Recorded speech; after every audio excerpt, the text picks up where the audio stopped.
All right, let's dive into the massive shakeup happening in real estate right now. We're talking about a high-stakes game where the biggest brokerages are making huge moves, battling it out for total dominance. It's all about expansion and grabbing the best talent. So, that really is the million-dollar question, isn't it?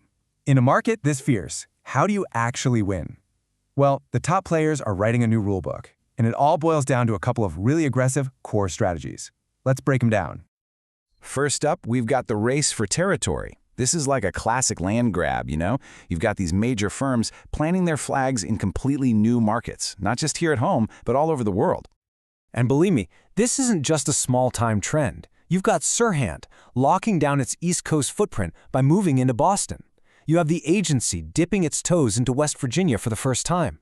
And then you have absolute giants like Keller Williams going global, planting a flag in a whole new continent, in Egypt.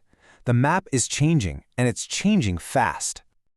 You know, for someone like Ryan Serhant, this move into Boston, it wasn't just another business deal. He said it was a personal milestone, and strategically, it's huge.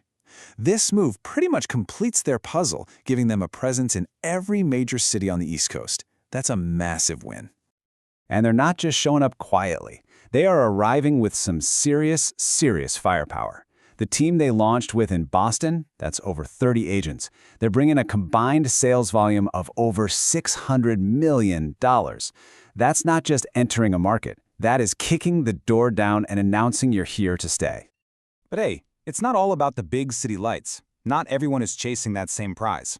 Other brokerages are getting smart, targeting what they call growth potential markets. These are places with that perfect sweet spot of lifestyle, accessibility, and, you guessed it, future value.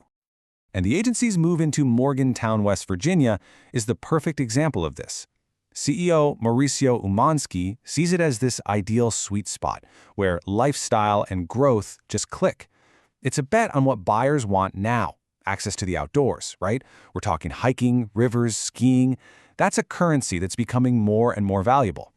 And wow, is this strategy paying off for them? Just in the last year, the agency has fired up 27 new offices. That pushes them past the 150 office mark in 14 different countries. This is no slow and steady growth. It's an absolute global blitz. But you know, expansion is only half the battle. See, planting a flag is one thing, but you need a seriously talented army to actually hold that territory. So that brings us to the second major front in this brokerage war, the hunt for top-tier talent.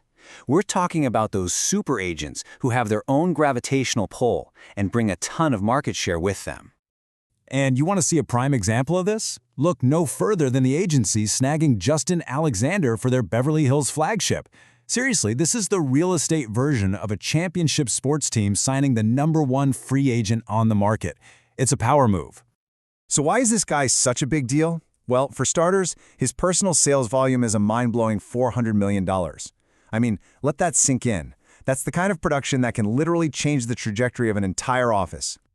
But it doesn't even stop there. Beyond his own deals, he's overseen more than $1.8 billion in local sales during his career.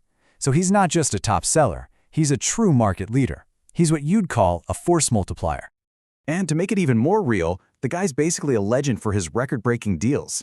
He's the one who sold the famous Californication house for $14.6 million, the highest price Venice Beach has ever seen. This isn't just about the numbers, it's about prestige. It's about having a reputation for closing the iconic deals nobody else can.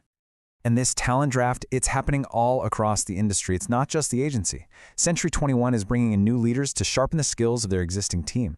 Douglas Elliman is rolling out the red carpet for top producers like Gloria Bracciano, who bring these unique backgrounds and super loyal client networks. The war for talent is being fought on every front. Okay, so let's pull back for a second. When you put all these pieces together, the land grabs, the talent acquisitions, what does the playbook actually look like? Well, underneath it all, you've really got two very different strategies for market domination. On one hand, you have SERHANT. They're an AI-first, tech-heavy brokerage that's using a gigantic social media following to conquer the big urban centers. Then, on the other hand, you've got the agency. They're a global brand that's all about lifestyle, targeting those growth markets where having a backyard or a mountain nearby is the ultimate luxury. It really boils down to tech versus touch, city versus country. So, what's the bottom line here? What are the key takeaways from the front lines of these brokerage wars? It seems to come down to a three-step playbook. Step 1, be aggressive and expand your physical footprint into smart, strategic areas. Step 2, you have to win the war for those super agents to lock down market share. And Step 3, you must have a crystal clear brand identity. Know who you are, whether that's the tech-savvy city expert or the global purveyor of the lifestyle dream.